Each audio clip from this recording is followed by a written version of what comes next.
Good morning, good evening, good night. My name is Christian Long, and the comic that I am presenting to you this evening is God Country. Written by Donny Cates, art by Jeff Shaw.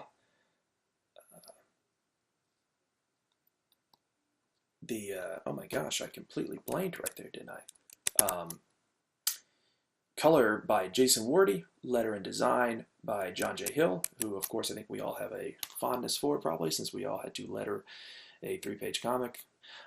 This man had to do it for 159 pages. That was how long God Country was. A little bit longer because they had some extras for alternative covers that they used for God Country.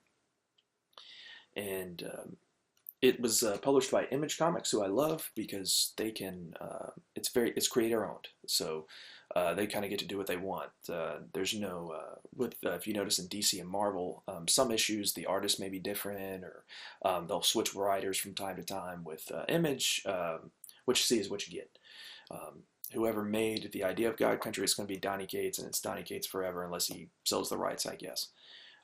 And the art's always going to kind of be the same because they've got the guy they want, and they're going to keep him, and they're going to do the whole thing. Another thing is God Country is kind of what I guess you designate as a true graphic novel. It ran as 6 issues, which some people call that a mini-series, but it has a beginning, middle, and end. It's not like DC or Marvel where if you note sometimes on the kind of the panels, as you see right here, it's just a sword. Some will have like 1, 2, and those are volumes, kind of designating the writer's run. Sometimes they'll go over,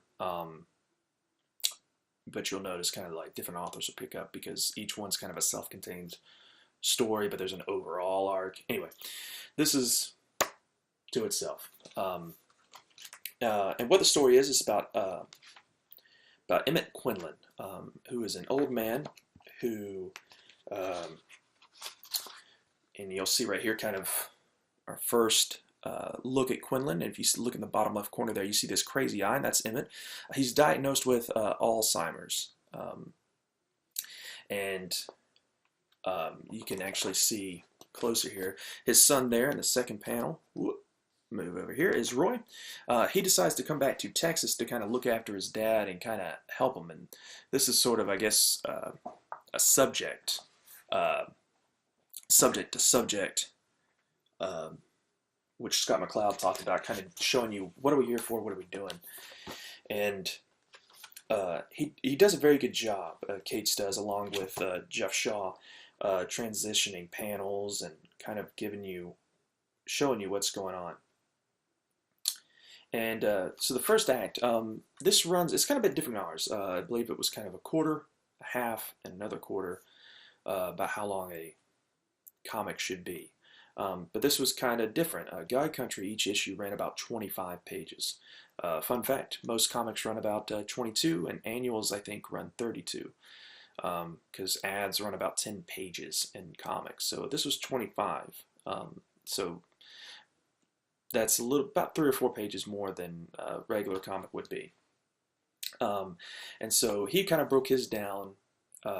His first and third act essentially are first issue and 6th issue, respectively, with issues 2 through 4 being your second act. And what happens is this sword called Halifax rains down upon the great state of Texas. Never been there. Visited one time, didn't particularly like it, but as you can see there, big whoosh, which is an awesome splash page there. Emmett claims this sword, Halifax, which is actually, Halifax chooses him. He actually slays a monster, which is in the previous page, which we'll show because it's actually a very good kind of an action panel by panel. You see it right up here. You got in the background is his granddaughter-in-law, his daughter-in-law, and then his granddaughter, and then we've got this creature, which you don't know yet, but he's coming to take the sword. But it goes for the daughter, and then kind of at the bottom here we see it's full of glee, and then obviously the next page, Emmett kills it, slays it. And what happens is when Emmett takes the hold of the sword, he's Alzheimer's, which is diagnosed with, is gone, and he remembers all of his memories. And however, the sword is not his. So the end of Act 1, when he gets the sword, kind of sets up the essentially what it's all about. And this is actually not your main antagonist here. He's actually one of the sons, and they want the sword back. And that's essentially Emmett's goal. Emmett's not going to give the sword up without a fight. And so that kind of starts Act 2. Emmett tells the god, they have a nice little discussion. The god of war is actually very polite, and he kind of tells Emmett, listen, my father Adem created the sword and he wants it back. Valifax, the sword itself, says, well, I chose Emmett to kind of take care of me. And the god of war is kind of perplexed by that. And so Emmett sort of sends him back with, well, if he wants it, he can come and take it. And so the god Adem says, okay, we could do that. I'll come and take it. And he has one of his other sons who is akin to essentially this guy right here, kind of akin to Hades. He's sort of the god of the underworld. He's son of Adem, and he's brother to the god of war.